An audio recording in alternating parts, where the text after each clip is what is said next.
Hi everyone, I just wanted to update you about our trip to Tijuana, Mexico for cancer treatment at the CHIPSA facility for cancer.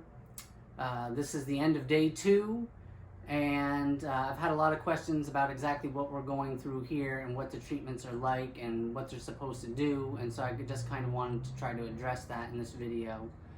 Basically, CHIPSA uses 10 different cancer therapies, the 10 most effective in their opinion, and I will be on all 10 over the course of the 21 days that I'm in treatment here.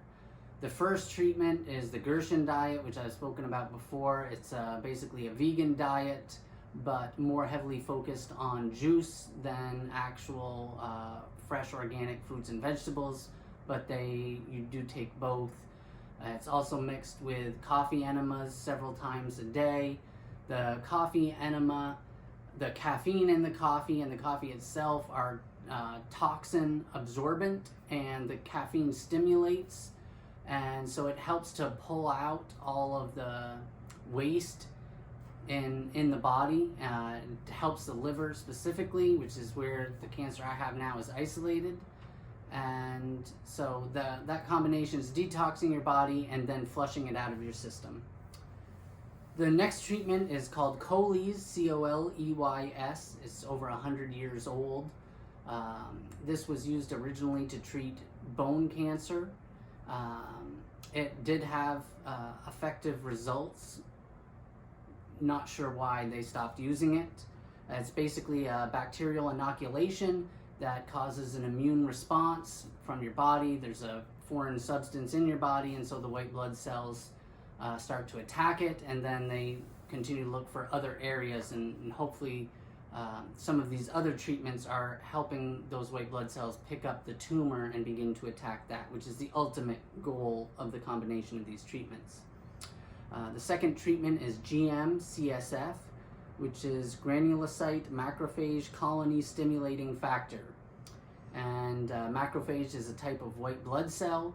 This is an oral spray, actually helps to stimulate the release of white blood cells from the bone marrow. And so in combination with the Coleys, you're just flooding your system with white blood cells, and then they're there to attack the cancer as we go through these additional treatments. The next one is Apotone Plus, which is vitamin C infusion.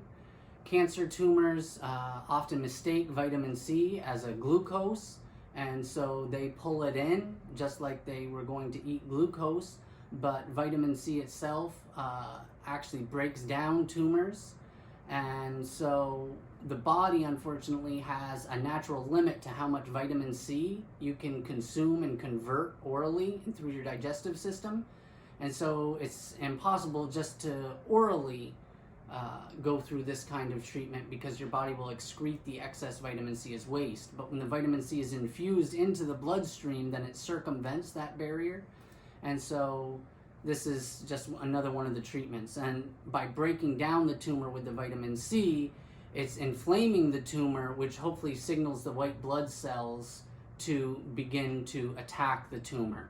And that comes from the previous 2 treatments that we were talking about. DC treatment is a dendritic cell, another form of white blood cell. Basically what they're doing here is they're drawing my blood. They're withdrawing the white blood cells, specifically T cells, and then they stimulate their growth in a lab, mix it with IL-2, which is interleukin-2, which is helps cells identify foreign antibodies in the body. And again, this is to help these white blood cells that are going to be infused back after they've been multiplied detect the tumors and hopefully destroy them. Next is an IPT, which is an insulin response form of mild chemotherapy. What they do is they infuse insulin into the body. Again, insulin, cancer thinks that this is a glucose and it's going to pull it in, absorb it like it were feeding. But the insulin is laced with a mild dose of chemotherapy, because it's a more targeted based chemotherapy, the dose is really low as compared to normal doses of chemotherapy that I would get in the States. It's more directed to the tumors themselves.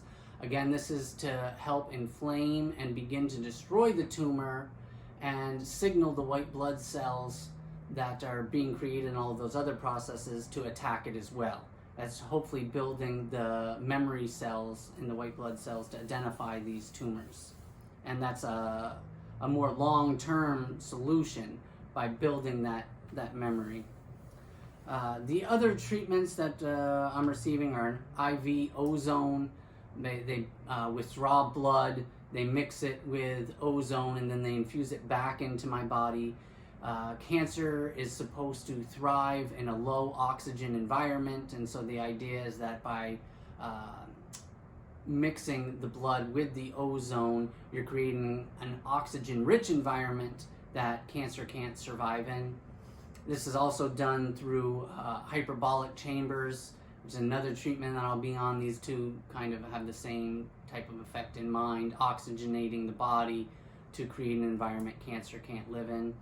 I haven't seen much scientific results, and what I did researching on these two types of treatment, but it's part of the plan, so I'll go through it. I was much more interested in what we were talking about before.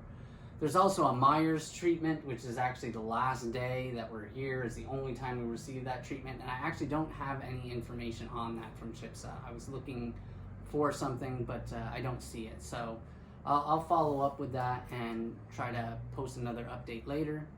But just kind of wanted to let you know where we were, what we're going through, and hopefully help you understand what the goal is.